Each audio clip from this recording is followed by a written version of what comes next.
Hello, and welcome to this course on performance management conversations. My name is Sarah Lewis, and I'm a chartered organisational psychologist. I've worked with many leading organisations over the years, and I've seen firsthand how managers can struggle with performance management conversations. Oh, there you are. Managed to get out of bed, did you? I need to see you. 30 minutes in the boardroom. Morning, Karen. Appraisal time again. Nervous? A little.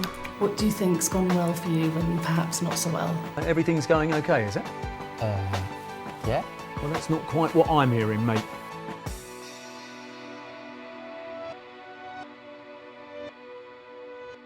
Before we begin, it might be an idea to remind ourselves of why we hold performance management conversations.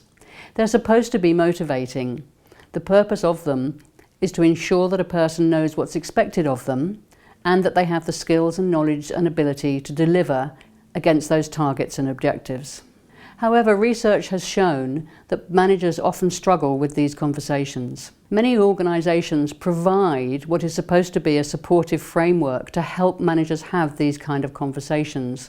But managers can find some of this help actually gets in the way. For instance, they find they're having to work with standardised forms that are jargon-filled and overly detailed. Let me reassure you, this is an opportunity to review your work over the last year and compare it to the company competency framework. They're faced with a one-size-fits-all process. However, the people in front of them are very different and require different kinds of conversation. They may also feel they lack the competence to have this kind of conversation. Maybe they haven't seen the person at work close up and feel they're not in a position to evaluate their performance. They may also lack confidence in having this kind of conversation. This is a purposeful conversation, and the rules of engagement, as it were, are different to when we have a social conversation. Lauren's great, but like everyone else, she's got her blind spots. She just can't quite see the things that are dragging down her performance, and I tried to point these out to her, but, hopefully she got the message. Interestingly, it turns out employees often don't understand what this is all about. In an ideal world, employees would be demanding performance management conversations because they're helpful to their career, both in general and in this specific organisation. But it doesn't always happen like that.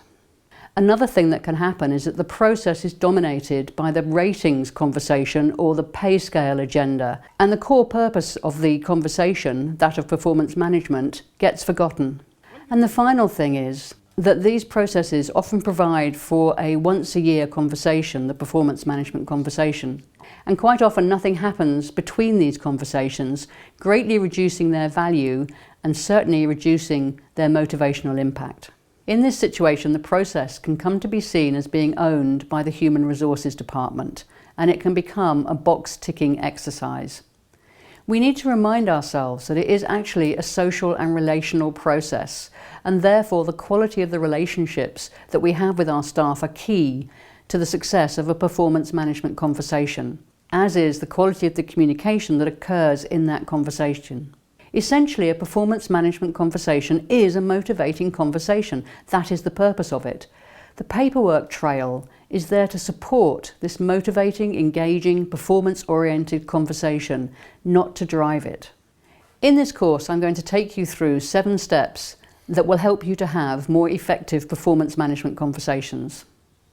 Firstly, you need to be clear about the purpose of your conversation, why you're having this conversation in the first place. You also need to prepare for your conversation, thinking about where and when you're going to have it. You need to treat it as a learning and development activity, and you need to think about the emotional state of yourself and your employee, as this will make a huge difference to how the conversation goes. You need to understand your employee's unique assets so that you can bring them to bear on the targets and goals that you're going to be talking about in the conversation. It's really helpful to understand the science of behaviour change, and we're going to introduce you to some positive performance management processes that you can use in your performance management conversation. These 7 steps are equally relevant to the more formal performance appraisal processes you might be having and the less formal ones that you'll be having throughout the year. The ongoing conversations as part of work, where you think about what people are doing and try to help them to do it better.